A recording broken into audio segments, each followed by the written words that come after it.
We now return to Let's Play Cypher. Okay, I've escaped to the subway, and now I am confronted by a booth. A full-body scanner that I'm going to have to get through. And the problem is that Sarah now has a weapon, and I believe so do I. So now I need to figure out what the hell I'm going to do. First I'm going to look at this terminal here. The terminal has a silver plate where you can pay for a tube ticket by using your multi-card. There's a holographic advertisement of a woman eating a carrot on one of the sides, promoting expensive non-cloned vegetables. Let's look at those guards. The thick black plexiglass is only one way. You can't see to the other side. It covers most of the full-body scanner's length. Look at Sarah. She wears a pair of black jeans, blah blah blah. Well, maybe I should talk to her. Sarah, who are you? My name is Sarah. I'm here to help you. Lyman encrypts all his communication, so I didn't know where you were supposed to meet him. I had to follow your sad butt through all of Harajuku's market until you grew a pair to get in there. She doesn't take her eyes off those stairs. Sarah, why are you helping me? As I said before, I'm here to make sure you stay alive. She says it a bit tired of your questioning. Sarah, who do you work for? Not here. I'll tell you all about it when we're safe. Right now, finding a ticket for the next tube is our priority. Go! She says it without taking her eyes from the stairs. Well, I have the ability to get myself some tickets, so I guess I will use multi-card on terminal. The terminal screen goes white for a moment, then the funny corporate pet fills the screen with a big interrogation mark. A what? Sarah stands near the subway, covering the only entrance with a mini Uzi she didn't have before.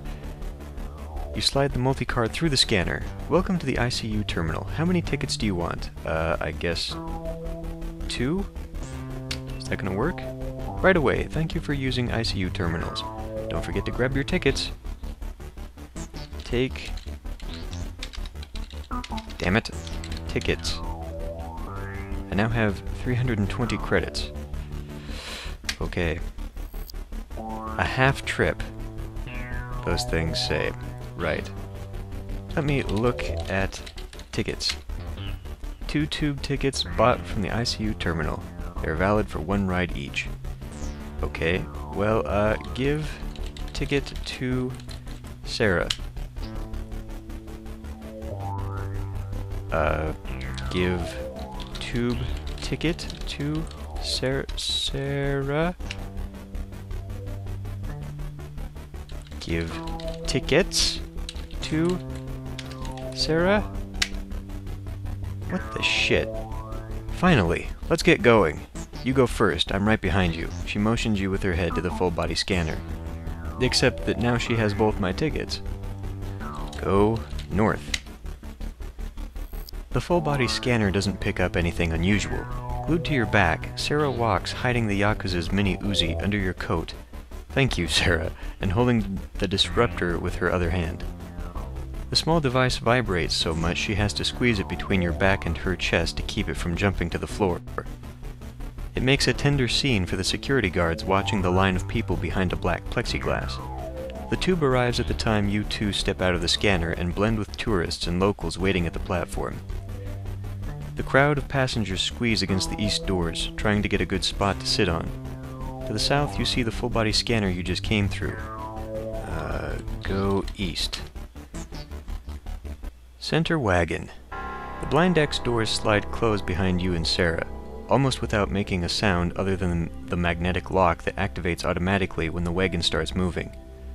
The place is filled with tourists trying to squeeze into an inch of space that they don't have. A TV set runs advertisements of new jobs at the Mars colonies, promising twice the payment for half the work. You have to grin at that. Outside, the subway ascends, becoming a suspended train that crosses Neo Sushi's skyline under a flickering holographic moon. It is projected against the clouds. Has something to do with people not standing the sight of the cracked one. Sarah is standing close to you, trying to see if she spots a Yakuza. You see a closed door to the north, leading to the first tube wagon. The closed south door leads to the third and last tube wagon. The west doors connect the tube to the platform when it's not in movement. At the moment, the tube is traveling through Neo Sushi. Sarah, where are we going? Not here, man. There's too many ears. Remember, this is Yakuza territory. All these people came on the same station. Okay. Well, let's try going to a different car. Go north? You try to go that way, but it's closed. Okay, go south. But it's closed. Oh, well, how about open north door? You see an open door to the north. Okay, go north. The north wagon is also crowded with people trying to get a seat, while others just want to move to the west doors because their station is approaching. Right outside the window you can see flying hover cars move alongside the wagon like a flock of seagulls, keeping it company through the desert blackness of Neo Sushi's skyline. Sarah is standing there. I guess we'll have to try the other way. Go south. Open south door. Go south. The south wagon moves slightly to the side when you step in with Sarah. Must be the high speed or the lack of maintenance on the rails. Either way, you feel it swing to the left and right. Most of the people don't stay on this one. The seats are all occupied, but since there aren't many passengers standing here, you can walk freely and relax with Sarah. Sarah is laying against one of the wagon windows, the deadly filament katana hidden under the fluorescent fur coat. Okay. Sarah, where are we going? We go to a place I've got near downtown, a capsule hotel. It's on my turf, so we will be safe there until my client calls, she says while chewing a bubblegum. Sarah, who is your client?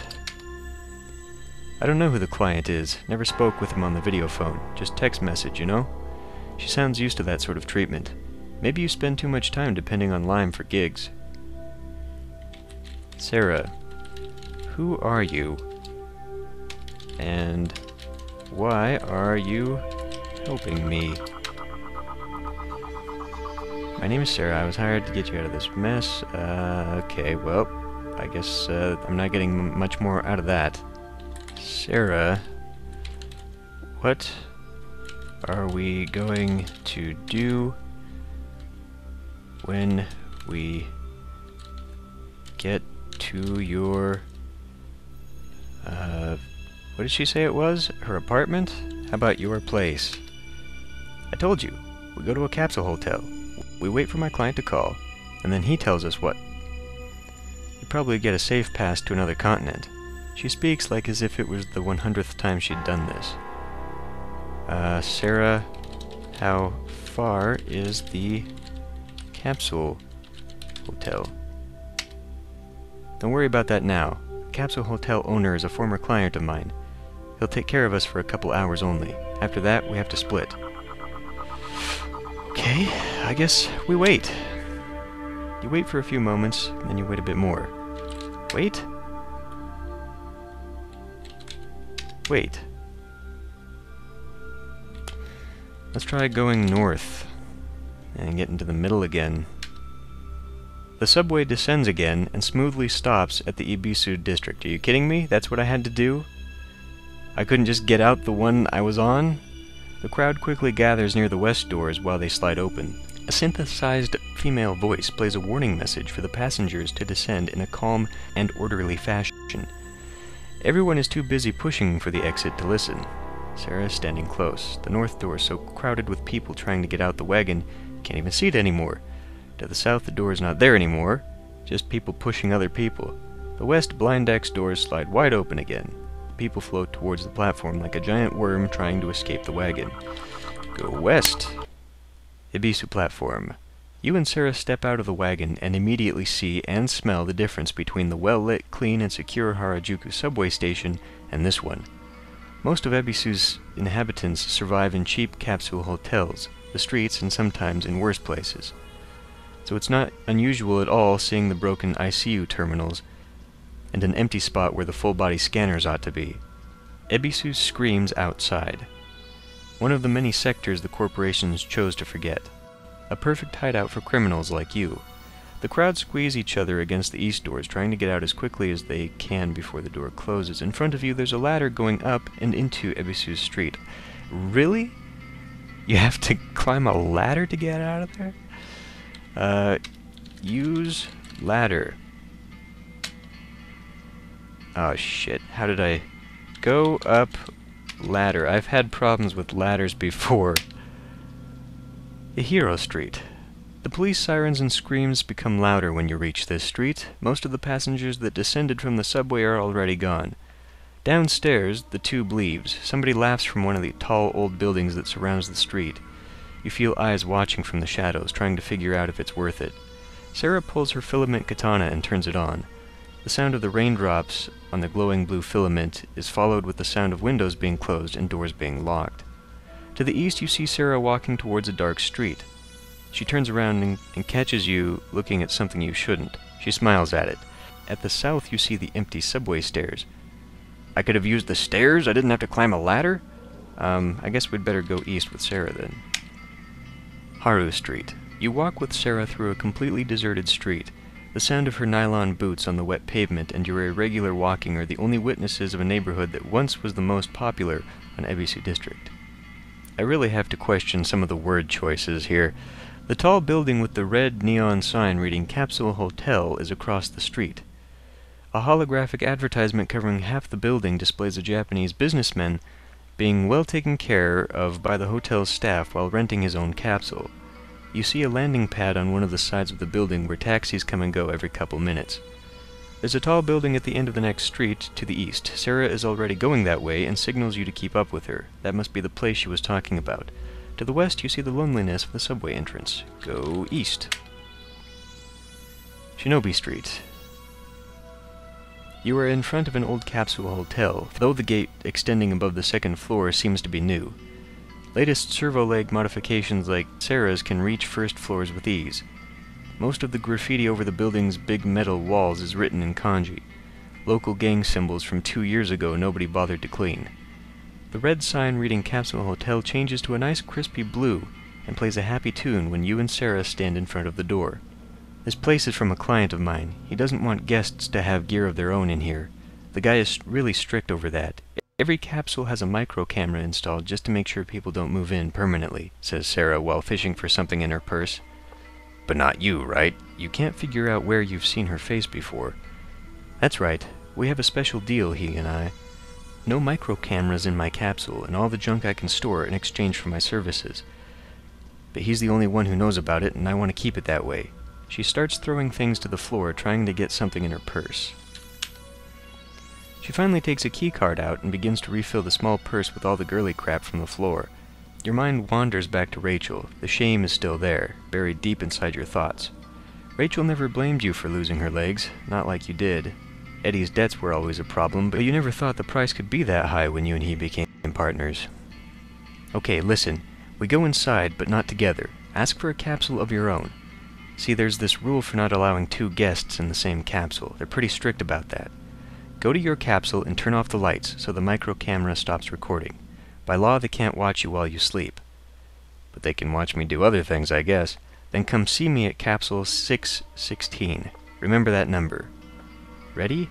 Let's go. After I write down 616, I'll remember it. The capsule hotel entrance is a big gate to the south. Sarah waves hello to the young Japanese kid behind a security blindex, and the gate opens.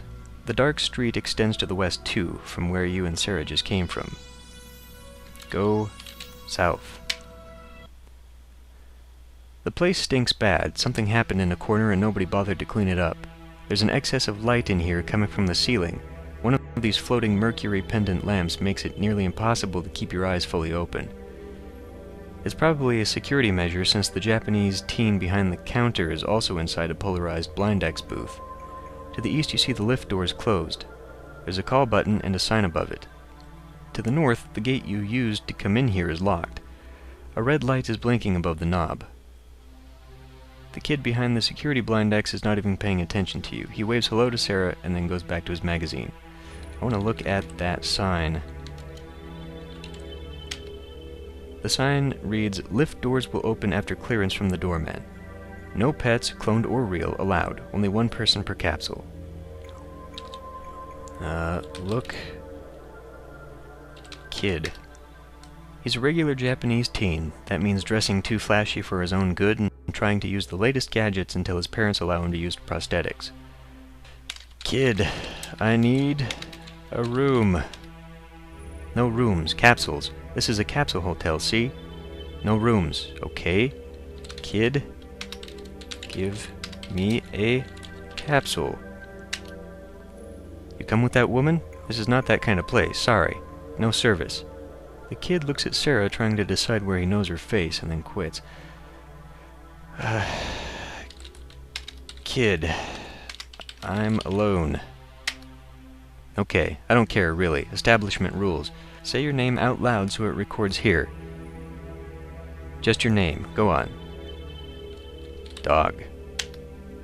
Screw you, that's not a real name. Don't fool me or I'll call the cops on you. Say your name and just the name. Nothing more, okay? No kidding or anything, okay? Says the kid. You start looking suspicious to him. Doggeron. Should I really use my real name, though? That seems awfully stupid. Smith. You're called Smith? Okay, I understand. Privacy, right? Now you pay, okay? 45 credits. Give me multicard. The kid looks at you while keeping his hand on a red button on his desk. Give multicard to kid. The kid holds your multicard against a metal plate. Capsule 215. Remember number. Multicard has been charged 45 credits. Elevator is over there. Green keycard opens capsule door. The kid goes back to his magazine while you stuff the multicard back in your coat along with a green keycard. Well, it says that, but I don't see it over there on my inventory, so take green keycard. There we go. Now, go east. Go lift. To the east you see the lift door is closed. Yeah, well why can't I go east? Look east. The door has a magnetic lock. It's not very sophisticated, but it's impossible to hack without proper gear. Use green key card on lock. Or, is that gonna work? Use green key card on east door. Kid, open the lift doors. Kid, where is my room? The fuck are you talking about, kid? Kid, how do I get to my room?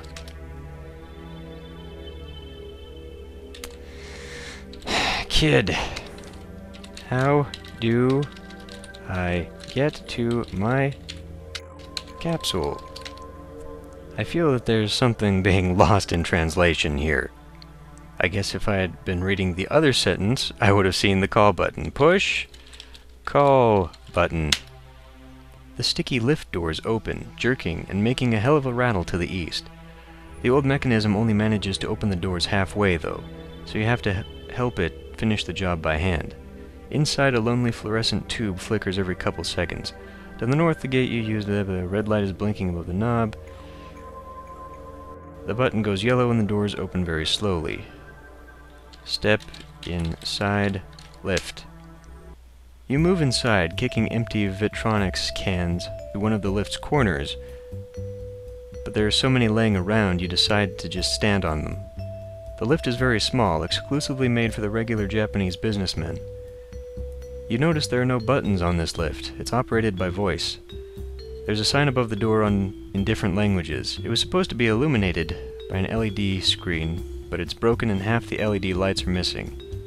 The west stainless steel door interior is covered with a liquid crystal screen that displays the floor numbers while the lift is in movement. 215. Look screen.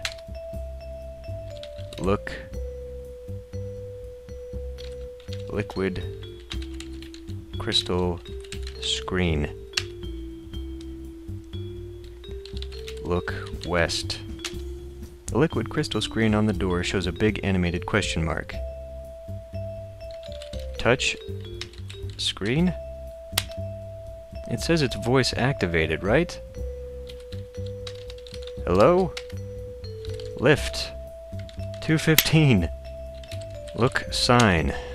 Please say your capsule number to Mr. Jinx, your happy butler. You bastard. Reads the sign, and there's a cartoon of a happy Englishman dressed like a butler. Mr. Jinx, capsule 215. There we go. Be kind to our housekeepers, and close your capsule door on your departure. They're not robots, you know. Ha ha ha. You can use the wait command until we get there. What the hell's a wait command? Wait. The lift begins to rattle and you feel it moving vertically. Wait. You wait for a few moments and then you wait a bit more just to see what happens. Wait. You wait a few moments and the time flies amazingly fast. Wait. Wait. Wait. Wait. Excuse the interruption, Mr. Smith, but we have arrived. Capsule 215, as requested. Have a pleasant night. Step outside. Lift. Open door. Open west door. You would love that, wouldn't you? All you have to do is unlock it first with a green keycard you were given at the lobby. If it's your capsule, that is. Says a very amused Mr. Jinx. Unlock door with green keycard. Unlock west door with green keycard. You unlock the capsule. My advice, sir, if I may. Be sure to read the hotel rules behind your capsule door. Have sweet dreams, says Mr. Jinx's happy synthesized voice. Open west door. Go west. Excuse me for the interruption, sir, but you won't be able to walk into the capsule. May I suggest you crawl into it? Yes, I'm positive that will work, sir, says Mr. Jinx, proud of himself. You bastard. Oh. Duck? Duck? Yeah. You're already ducking on the floor. Really? I've been ducking this whole time? I've just been walking this whole way, just crouched down. Oh, that's freaking hilarious. Crawl through west door. Go through west door. Go west. Crawl west. Jesus. Capsule 215. The tiny fiberglass capsule has a temper foam mattress but no pillow. The form of the polyurethane memory foam adjusts to the weight of your body and creates a natural pillow that elevates the upper half of your body to an almost sitting position. Despite being a one capsule per person hotel, you can clearly hear some guests don't respect the rules. You don't see anything else of value here besides the sign on the door. The small capsule door to your east is now closed. Something small flickers on it. You see a light switch on the wall. It is currently turned on. The fluorescent lights to the side of the capsule are on their highest capacity. Look sign. Look east sign. Look door sign. Read sign. Rules of behavior. 1. Only one guest per capsule. 2. No sleeping on the elevator. 3. Pay is in advance. 4. No cloned or real pets allowed. 5. Use of firearms is not forbidden. 6. Please clean before leaving. 7. Checkout is at 10 a.m. Capsule Core Limited. Great. So, now I've got to find Sarah. But I'm going to end this one here, so I'll see you next time.